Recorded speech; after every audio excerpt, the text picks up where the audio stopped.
Assalomu alaykum, yana bir bor. Samolyotda uchishga kelganlar aeroportda kerak bo'ladigan pasport, bilet elektronniy, asosiysi pasport bo'lishi kerak.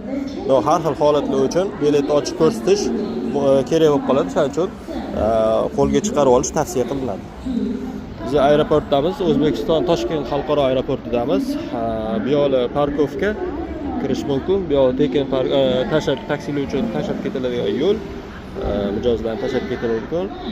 Birinchi etapi kirgandan keyin bagajlarni tekshiruvi, odamni bagajlarini tekshiruvi, bezopasnost. Mana birinchi bitta eshik, ikkita eshik, uchta eshik bor. Shular kirgandan keyin tekshiruv bo'ladi, bagajlarni rentgendan o'tkazib, odamlarni rentgendan o'tkazib, xavfsizlik bo'lgandan keyin o'sha ikkinchi etapga o'tiladi. U o'sha ikkinchi etajda bo'ladi. Bu yo'llarni hozir syomka qilish mumkin emasligi uchun biz tashqaridan olib ko'rsatamiz.